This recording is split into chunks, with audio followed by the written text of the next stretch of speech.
It's the Brad and John Show. It is the Brad and John Show. Today's date, I didn't give that at the top of the hour, our last block, John, so I'll do it now. Today's date is September 9th. It's 9925.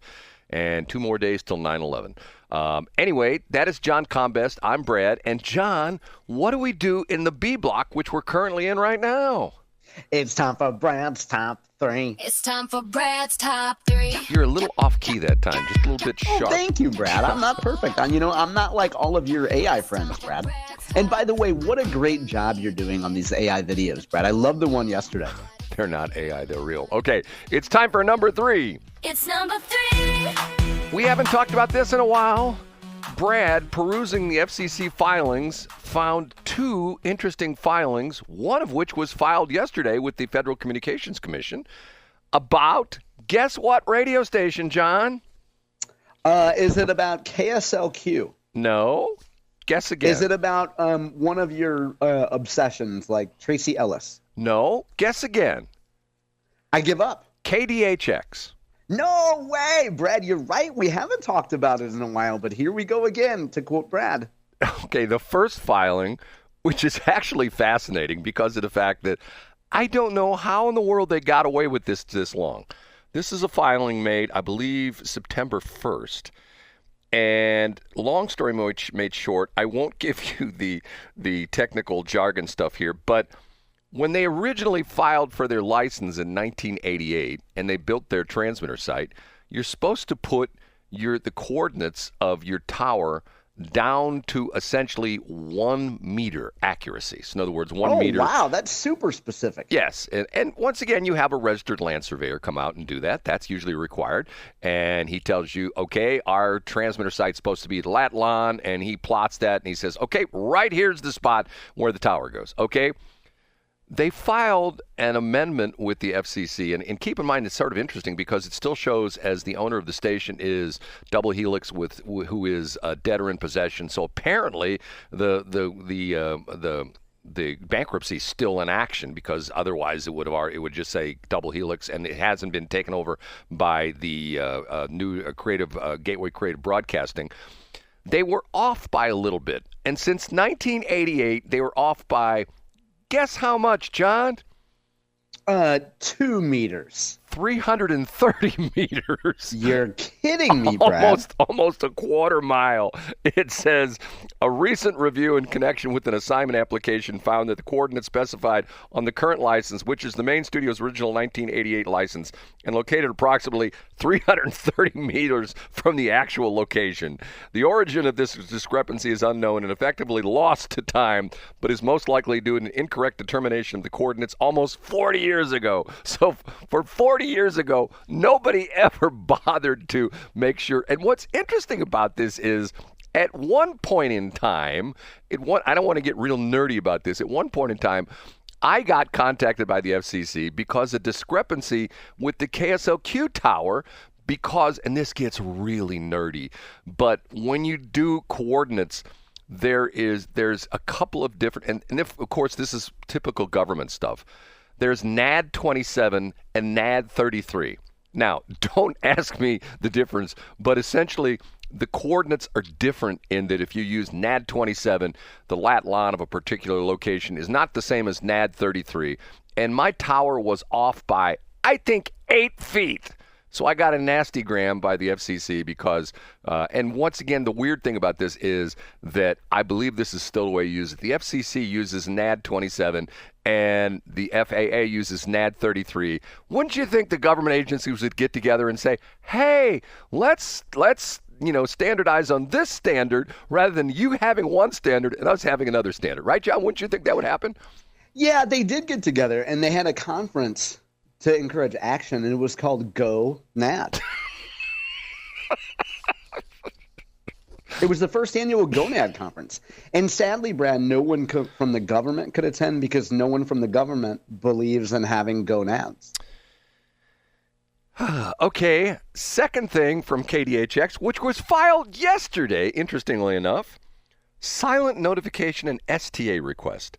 Double Helix Corporation, debtor in possession, a licensee of non-commercial educational station, KDHX, St. Louis, Missouri, facility, blah, blah, blah, blah, hereby notifies the commission that the station has been silent since September 1st, 2025, and further hereby requests special temporary authority to remain silent. The station has been experiencing technical problems that Double Helix has diligently attempted to diagnose and address. They're off the air, John. Now, can I tell you a little secret on this? Yeah, please do. This is BS. Because this has Why is that? This has to do with the sale. Here's the problem. The problem is, remember when this whole thing happened, you had the other God Squad operation. You had EMF, aka K-Love, who was lending money to KDHX. Like I think they lent him $400,000 or something like that. Okay. Do you mean to tell me the Gateway Creative Broadcasting people aren't saying, oh, well, the station we're buying is off the air. What can we do to help? Would a new transmitter help? We'll have one down there tomorrow. There's some phony baloney going on behind the scenes in this deal. What do you think it is, Brad? I mean, surely you have a theory. What's my theory? I think the KDHX people are just saying, hey, we're going to get a big payday. We're going to get $6.75 million. Why should we even do anything anymore? Why should we pay the electric bill? Why should we even keep the station on the air? Because we don't care anymore. Yeah, who cares? And I mean, wouldn't the argument in their favor be like, hey, let's wait until everything goes through and then start fresh again, right? Yes, which I think is what they're doing. I think it's just an excuse to just take it off the air, and they're just saying, okay, we're done. We're washing our hands of it. And when the license transfers, the Gateway Creative Broadcasting people can fix, quote unquote, whatever the problem is, and put it back on the air. Which, God, I'm just not going to say anything. Okay, I'm done with that. I'm mad, but I'm going to not say anything more. Okay, ready? Ready for number 2? Yeah, let's do it. It's time for Brad's number 2. Okay, number 2 is It's time for Brad's number 2. I need John's help on this. I'm going to pose you a question, and you are going to help me understand this because I don't quite understand this. Yesterday, Mark Lamping was on 97.1, and I wish he'd go back to work at the Cardinals, but the problem is Mark Lamping is rolling in the newfound equity of his home in Augusta because everybody knows that the Hoffmans have come in and made an investment in Augusta. That anybody who has property. Yeah. So John Lamping, and by the way, Brad, for folks who visit my website, I have a link to John Lamping's interview up today. Okay. And he's rolling in his equity because since the Hoffmans have come in and done all these things in Augusta, most of the property owners' value has gone up 3, 4, 5 times. So in other words, if John and I'm sure there's a chase, so let's cut to it. Okay, explain to me what he said on Reardon's show yesterday, why the IP reform, what is it? What's IP? IP is initiative petition reform. Petition, and reform is a word that mouth breathers use. So let's say initiative petition changes. Yeah, Brad? He said that the reason it hasn't been changed is because the political consultants won't allow it. Explain that to me. Yeah, I would say that, Brad, if you so think of an initiative petition in 2024, okay? So let's go to 2022, the recreational cannabis proposal, right? Adult use cannabis. So that group hired Democrat and Republican consultants at huge sums of money to do messaging, to do focus groups, to do, essentially to buy Republican and Democrat support, or at least rent their support. What John's point is if you make it harder to put that on a ballot and you make the onus on state legislators rather than initiative petitions, political consultants have less opportunity to charge these out-of-state groups for consulting fees. I get that, but John, here's my problem.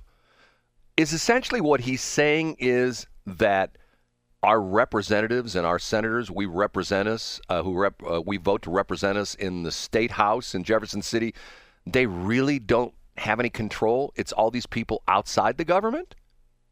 No, I think that would be unfair to say that that's exactly what John is saying. No, I mean, John is pointing here to one of the great things about why John is good on these stations and anytime he talks about this stuff, is because as a former state senator, he went down there, Brad, as a successful businessman, saw the way it worked, and these are my words, not John's, was like, okay, I think I've had enough of this system. So he sees that the effect and the impact and the influence that consultants have on this whole process.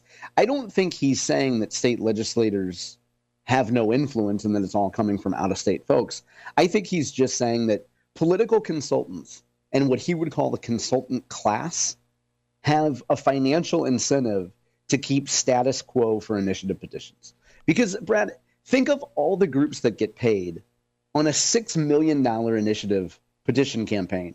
Think of the signature gatherer groups that get paid. Think of the subcontractors get paid. Think of the consultants that do the focus groups and the phone polling that get paid. You get what I'm saying? John, I understand, but I go back to my original point. When we elect these people, and once again, you're going to say, he says once again, but once again, when we elect these people, and you and I talked about this last week because I heard Justin Sparks, another radio station, saying, oh, number one important thing for us to do in the next session is IP reform. And yet they say that every time. Okay, are these people just puppets? Are the reps and the senators just puppets that we think are representing us who really aren't? No, and here's why. I mean, I reflexively tell you no when you ask naive questions like that. But I think the truth is, Brad, speaking only for myself, I think that representatives should take tough votes. But it's easier for representatives to say, let's put this on the ballot, regardless of what the issue is, sick leave, whatever it is.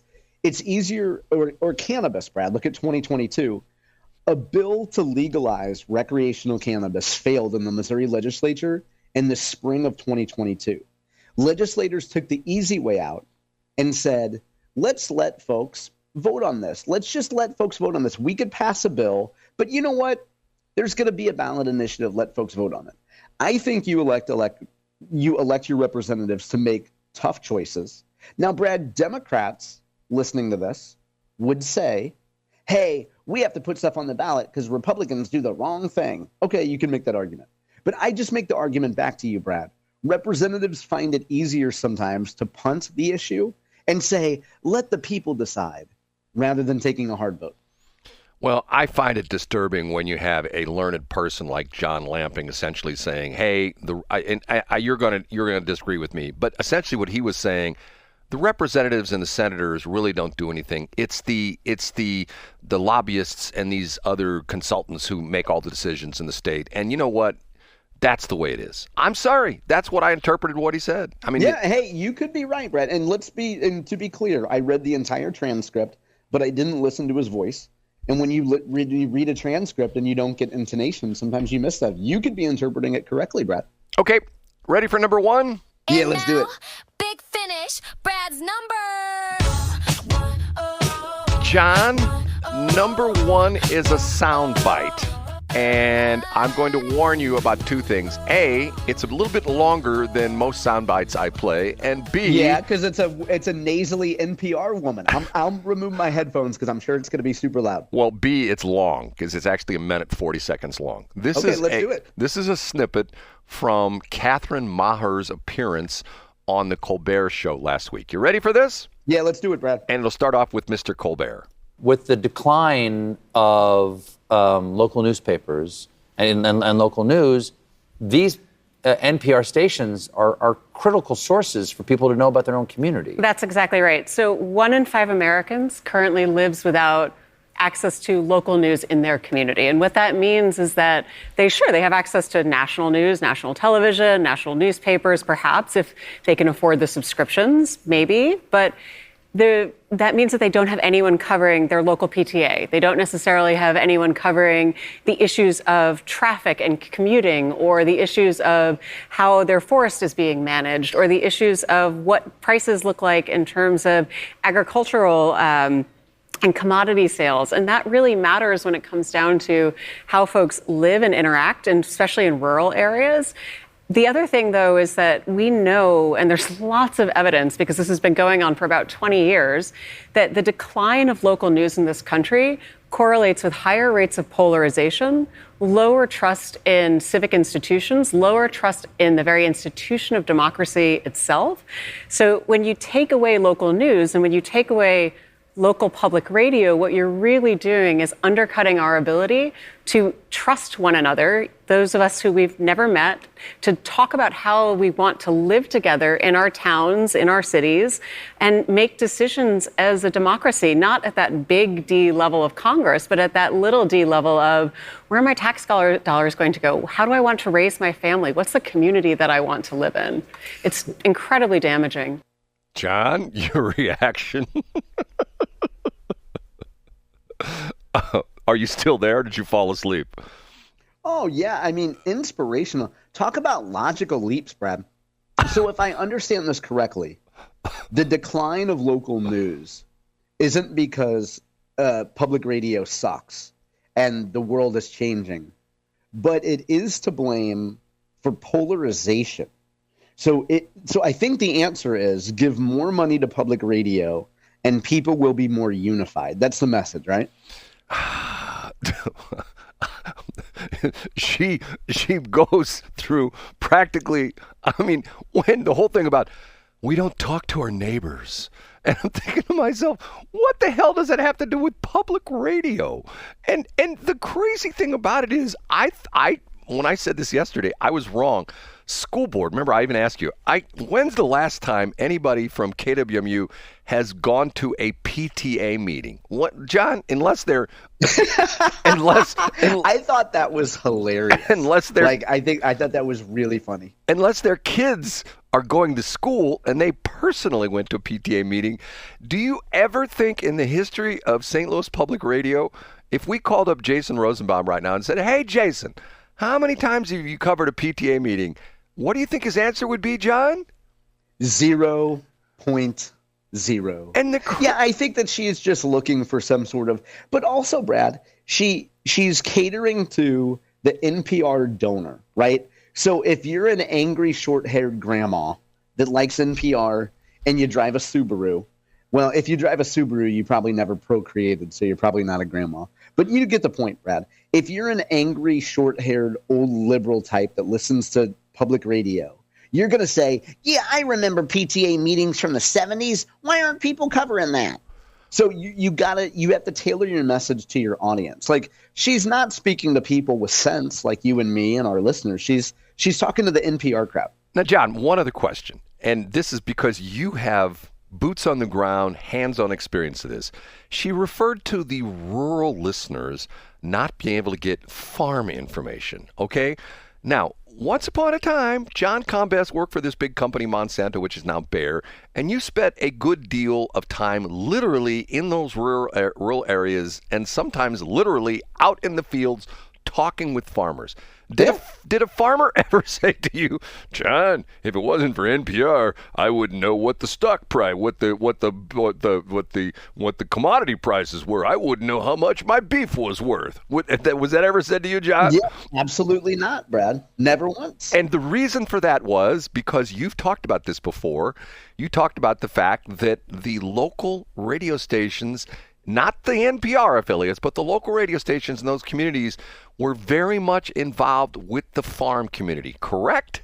Absolutely right, Brad. And I can't think of, if I think about the cities that I worked in, and I worked with radio when I would be out there virtually every day, I can't think of an NPR affiliate in any of those communities that ever covered any of our events. I can't name a single one. And see, that's my whole point. She's so out of touch because of the fact that you know from the Brownfield network, Dairy Brownfield, that, I mean, not as much as it used to be because you got the internet, but that was a huge source of information for the rural community all over the country, especially in the Midwest with the farming that goes on and the hog production in Iowa and things like that. There wasn't NPR. You're exactly right. And it still is, by the way. Shout out to the folks at Brownfield. It's still a big deal. And folks don't rely on public radio for their ag commodity information or to know what's happening with a soybean pest. They just don't. And the interesting thing behind it is Derry Brownfield himself